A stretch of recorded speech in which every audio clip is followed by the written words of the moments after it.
Hi guys, I'm Tasia. I'm Sydney. And Sydney and I have been friends since both our freshman years at Cal Poly. We've been roommates for 4 years. 4 years? 3 years. 3 years. Yeah. We were friends freshman year, Yeah. and then we were roommates our sophomore year through junior year. So I brought her on today because she's incredibly smart and she has a lot to share about her experience. So, yeah, do you want to start off by telling us a little bit about yourself? Sure. So I'm Sydney.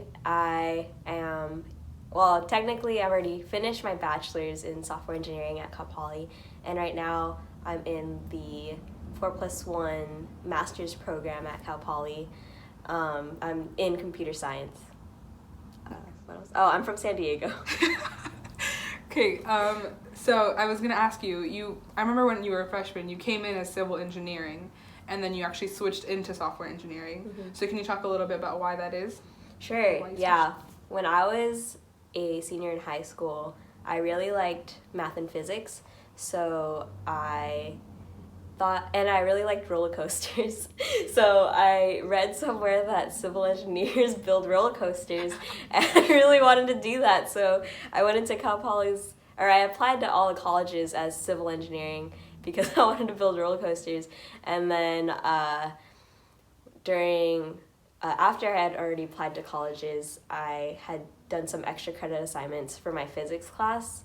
And they're coding, the extra credit assignments, and I really enjoyed it. So I was kind of like, oh shoot, like I already applied as a civil engineer, but I really like coding, but maybe I can switch my major after I pick whatever college I'm going to go to.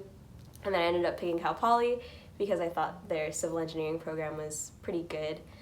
And then when you're at Cal Poly, you have to be in the major that you went in as for at least a quarter before you can switch.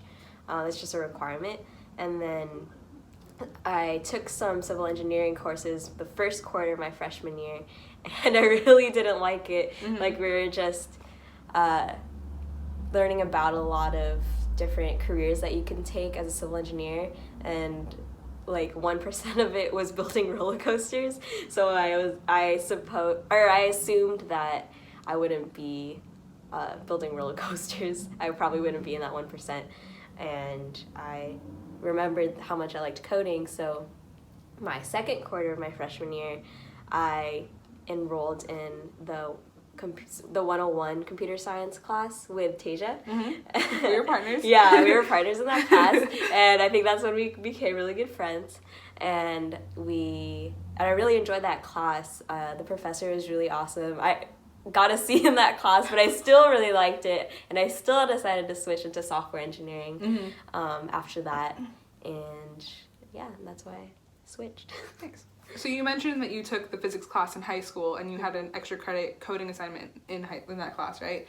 So was that your only experience with coding coming into college? Mm-hmm. Yeah, that was basically my only experience. I was in a robotics team my senior year of high school, but I didn't do any coding. Mm-hmm. I was doing public relations on the robotics team, and I kind of saw people coding, but like as far as me coding, it was just the extra credit assignments. Okay, cool.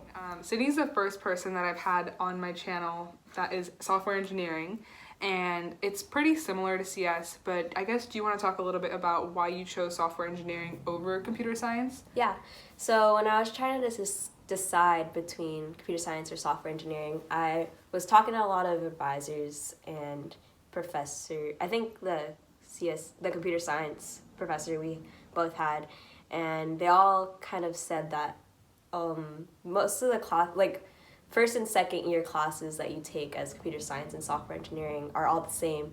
Once you start getting into more focused classes, your junior and senior year of college, they kind of differ a little bit in that computer science classes are a lot more theory based, and software engineering classes are more life project based. Like a lot of the classes that you take as a software engineer is following a project through from beginning to end, from like proof of concept to delivering it to the customer and maintaining it for the customer, versus what it seemed like computer science classes was a lot of delving into just the coding part and the theory of producing that code.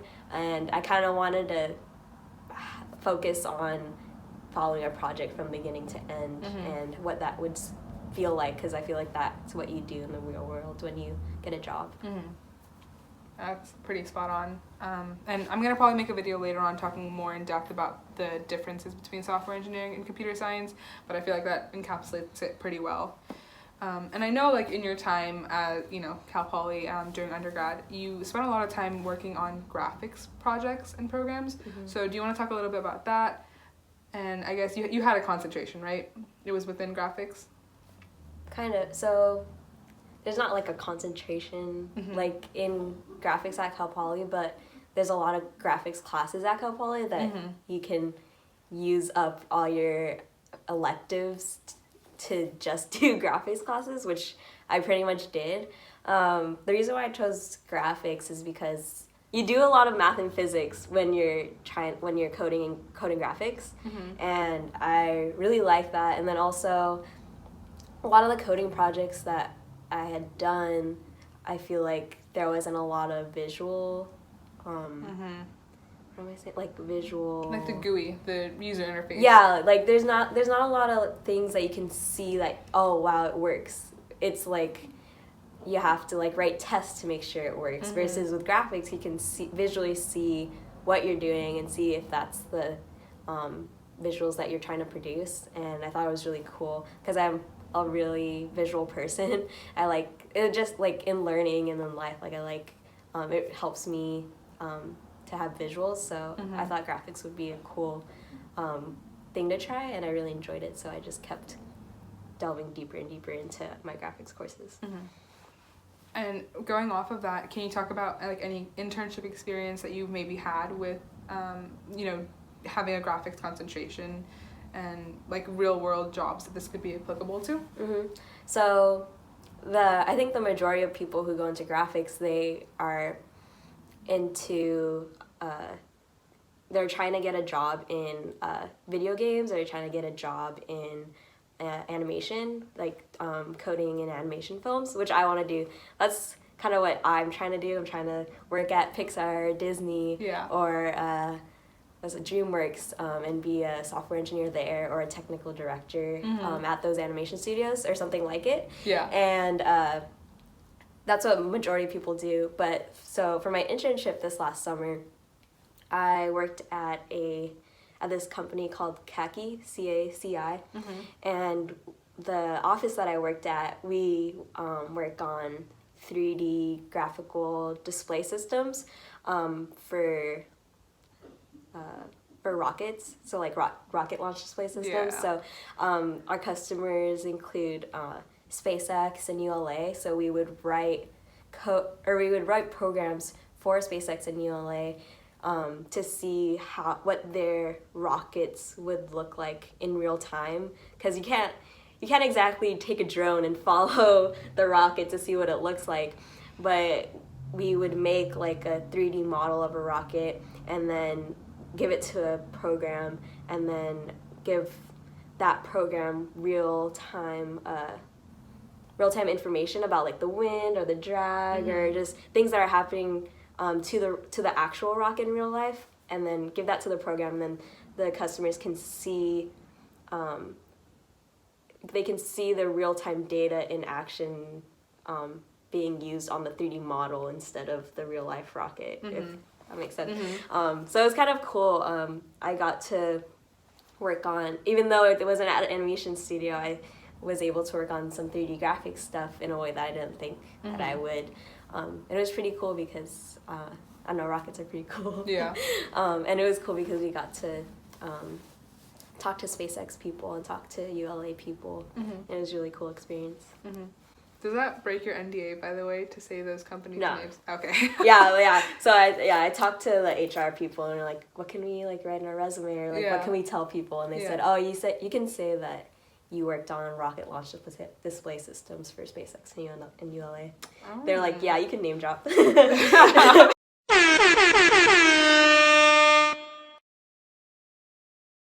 like, yeah, name Cal Poly, yeah, I mean, the interns were like, can we name drop SpaceX? Yeah. We're like, yep.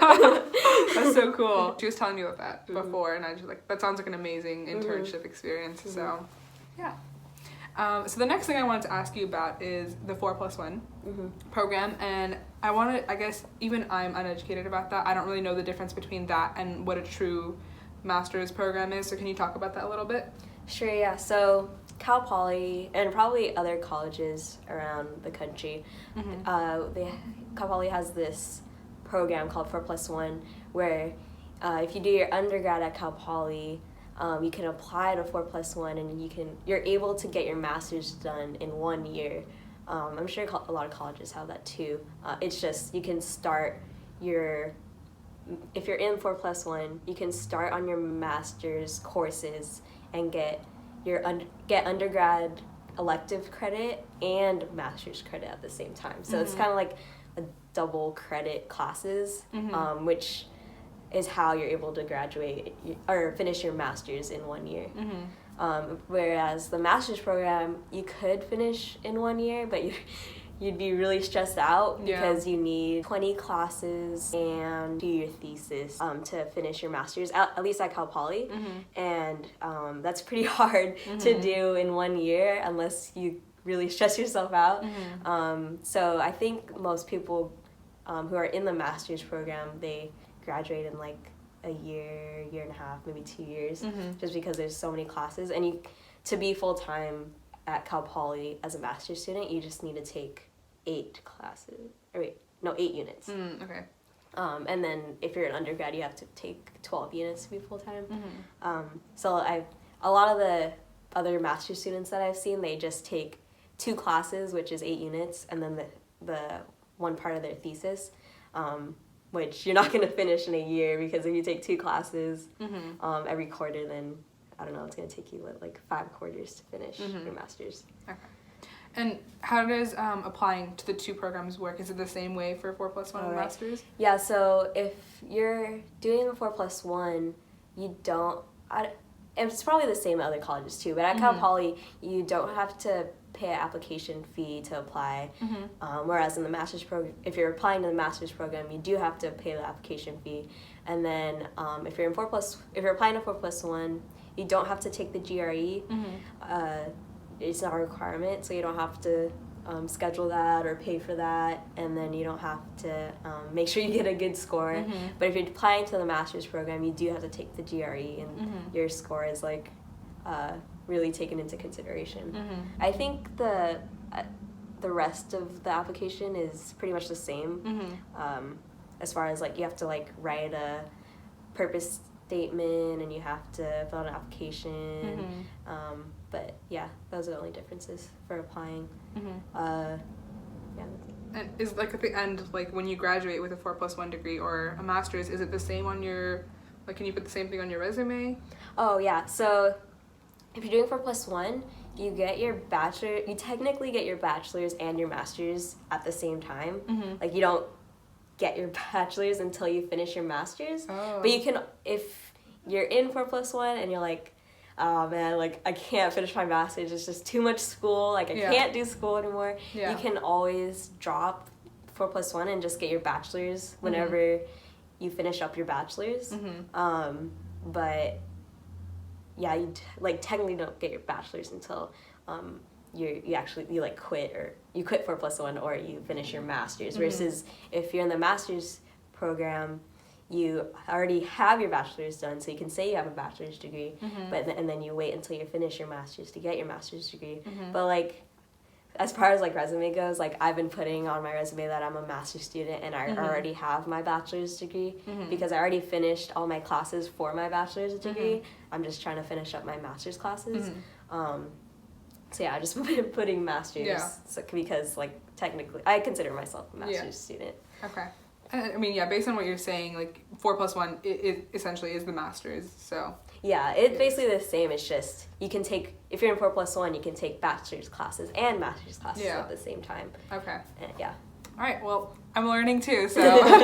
What are some differences you've noticed in your undergrad classes versus the master's classes you've been taking? So, most of my master's classes, or most master's classes in general, you're not getting too much lecture from the professors. It's a lot of reading research papers and reading research papers, and then you present research papers, and then sometimes I had in one class where you do your own research kind of, and you present like a mini research paper.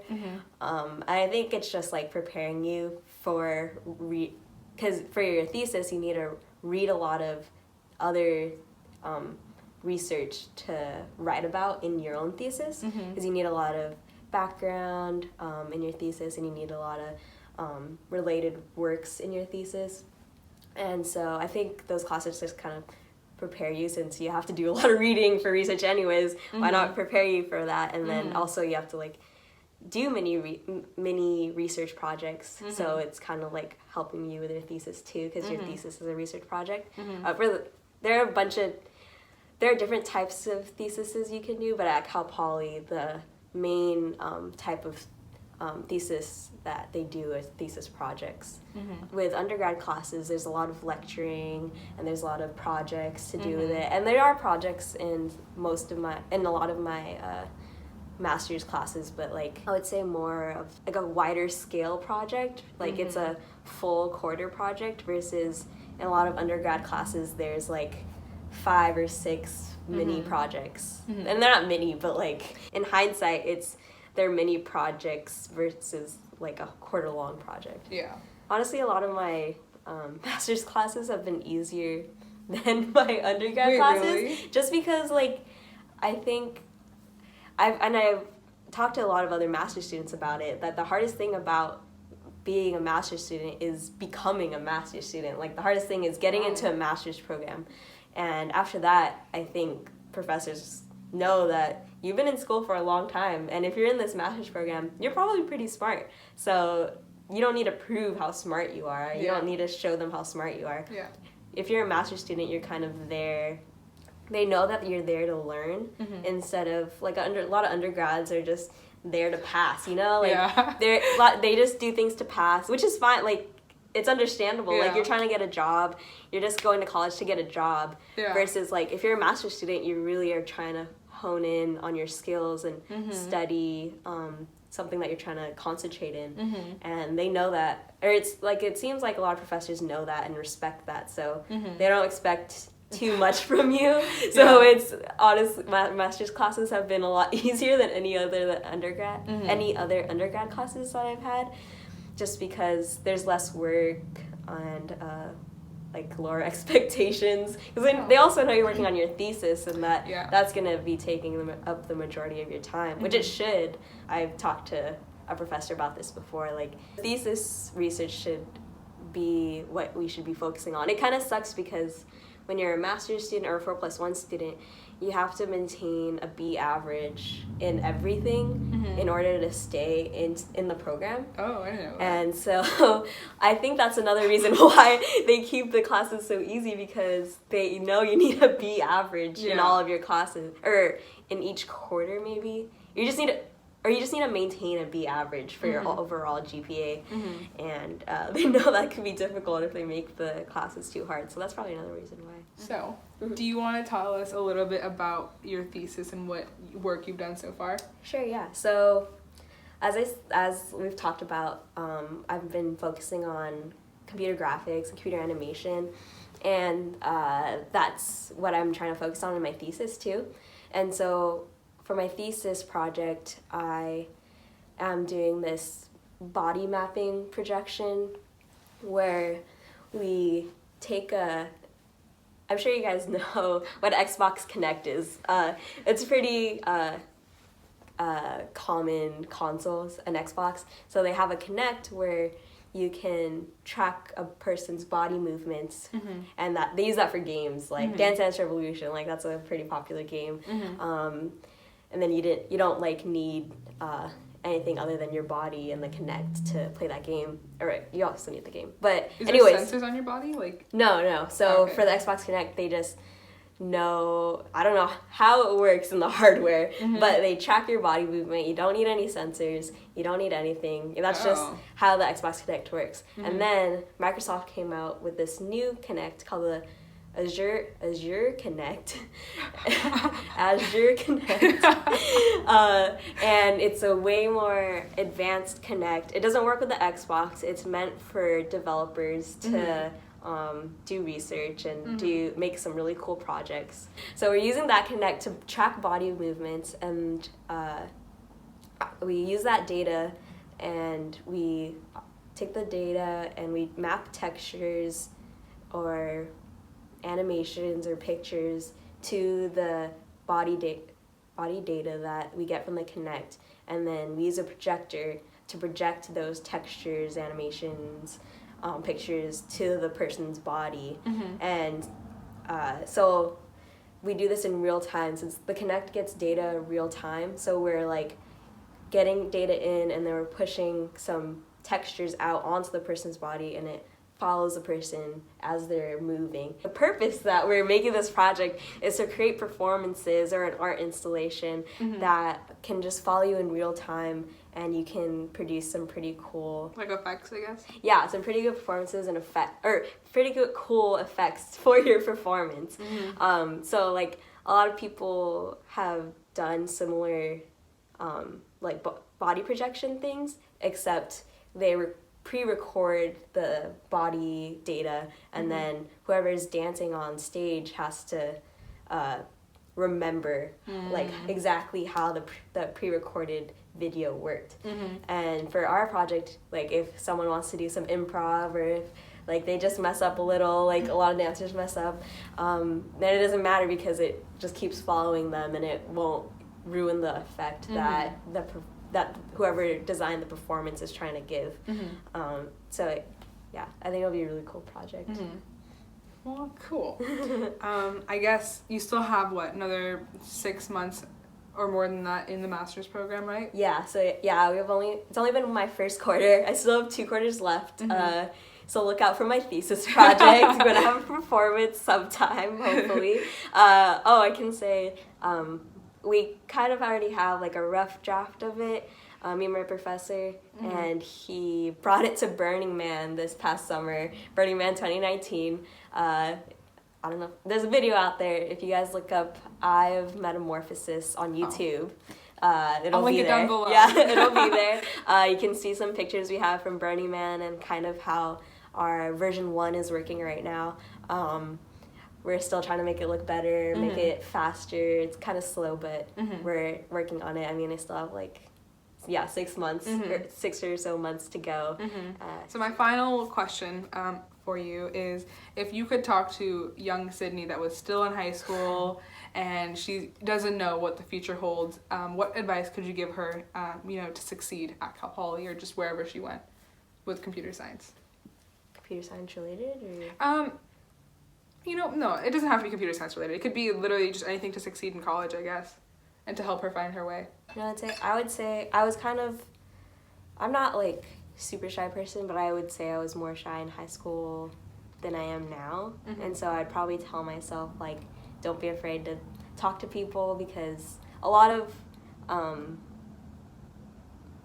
what your career is made of is you networking with people and making friends with people. It doesn't even have to be like networking business related, but just networking socially, friends, making a lot of friends, and or just talking to random people. I was telling Tasia this earlier, that I was helping out one of my thesis advisor's undergrad students with her project, and we were talking, and it turned out that she could really help me a lot in my thesis, and it was just because we were just talking, and I was just talking to her outside of helping her with her project, and I think she'll be a really good asset to my thesis. And so I would tell myself to not be afraid to put yourself out there, because you literally have nothing to lose if you just start a conversation with someone. And then I think I would also tell myself to not be so focused on a certain plan that I have set for myself, because honestly, the plan I had for myself in high school is totally different than it is right now. I thought I was going to be a civil engineer, and then I had no idea that I would want to be a work at an animation studio, and now I want to work at an animation studio and code software for them. So I think like I'm the type of person who likes to set a big plan for myself and try to stick to that plan, and it's hard, and even little plans, like I like to stick to little plans too, and it's hard for me to stray away from those plans. Like it takes a lot for me to do that. I've like learned to be more flexible now, but I think I would tell my younger self to like make sure you're a little more flexible and open to change, or just like things that might change your plans. Cool. I like that. Thank you. I think that's all I have. Do you have any last words for your viewers? There's probably some seniors out there applying to colleges already right now. But good luck with your application. I remember turning in my last application during Thanksgiving break. Oh, really? Yeah. So So good luck with your college applications. I hope you get into the college you want. Don't be sad if you don't get into the college you want, because honestly, whatever college you go to is probably gonna be a good experience. Like honestly, like a lot of colleges have similar curriculum and similar education level. They all have a lot of the like pretty much same level. It's just like the name basically.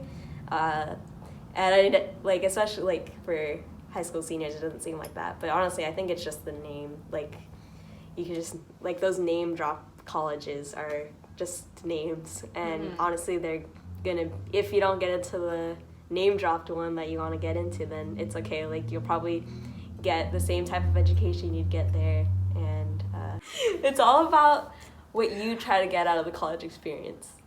It's not really about the college. If you work your butt off and you try your hardest, you will get where you're trying to go, no matter what college you go to. Okay, well, that's all she had to say.